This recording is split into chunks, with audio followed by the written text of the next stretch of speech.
Well, I mean, this is such a unique kind of series. What really drew you to the Utopia experience? Well, for me, I mean, this is it's a personal endeavor. We're getting taken away from our normal lives. No internet, no phone, no computers. No media, and what do you have? You have yourself. You got to look internally, and then you have to help other people, another 14 people, when we're trying to get along, and respect each other's backgrounds. And for me, it's about the personal challenge. It's about doing something different and contributing to something that could be really great. Well, I mean, you do seem to have a lot of skills that you are equipped with. What is going to be your biggest priority when you step into Utopia? My biggest priority is definitely going to be, the infrastructure. It's going to be basic needs. It's going to be food, shelter. We're going to need plumbing. We're going to need electrical. So I'm going to address those things, first day. You got big plans. I've got big plans. Are you concerned about whether any other contestants might have issues with you trying to do those things, or do you think because of your background they will listen to you? Well, the way that I envision this thing going, it's how I think it would go, is that there's going to be other professionals there, and there's going to be experts in their field, and I'm not going to tell them what to do. Like if there's a veterinarian, how to deal with the animals, or if there's somebody that does commerce, is an expert at finances. I'm not going to tell them how to run our commerce. I would hope that they would respect me as a professional, because I'm a professional in my industry. I'm licensed, and they should respect it. But more so, I may let other people fail. I may say, okay, you say you can do this. Why don't you walk up and do it, and then I'll fix it when you're done. I'm definitely going to try and be a leader in my field, but I'm not the boss of Utopia, and I definitely want to work with the other personalities and professionals there. Yeah. Have you been doing any kind of special prep to make sure that you are as best equipped as possible when you enter the Utopia world? So I've got 10 books upstairs. I've been reading some of my cookbooks. I've got a book on butchering. I might have to take one of those chickens out. I don't know if they'll let me, but I'm prepared to do it. I've been reading some building code stuff. They dropped off the whole California IBC, which is 3 binders this big, which, wow. Yeah, I haven't been reading those, but just part of them.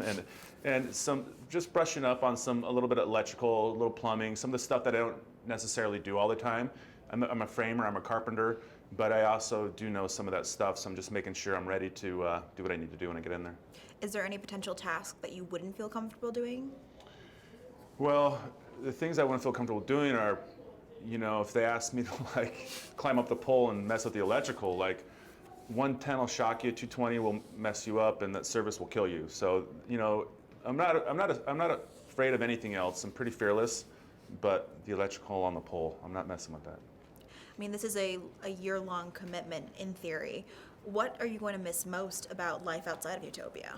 I'm definitely going to miss my family. I've got a daughter in college. I'm missing out on her freshman year, so that's going to be tough.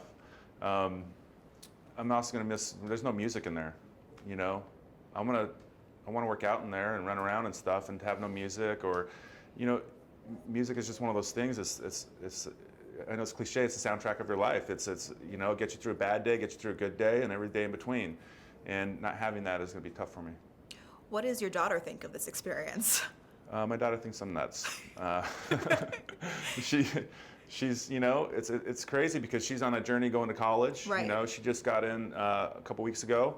I'm on a journey headed out to Utopia, and it's really interesting that our lives are going this way.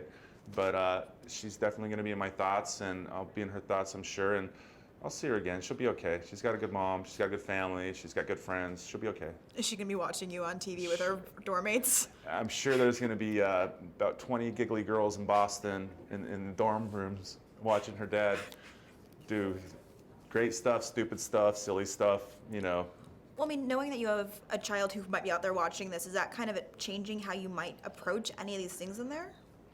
Absolutely. I'm not going to change myself that much. I may try and not cuss as much, or, I'm definitely, the whole sex thing. I don't know about that. It's kind of lots of people watching, and it just makes me uncomfortable. There's definitely some decisions that having her watch, my family watch, it's gonna change some of my thinking, and it's more like I wouldn't do that in normal life. It's just that personal things I don't really want to share with the rest of the world. Yeah, And I don't think my daughter would be mortified if she saw me naked on TV or whatever. It's blurred out. She'd be mortified. So, yeah. What do you really hope to take from this experience when you're done? well, it's definitely going to be life changing. What I would like to take out of it is that I did the best that I could. That I acted with intention. That I was respectful to other people, to other walks of life. That I handled things with love and kindness and help people on a bad day and help people have a good day and made an impact on their life.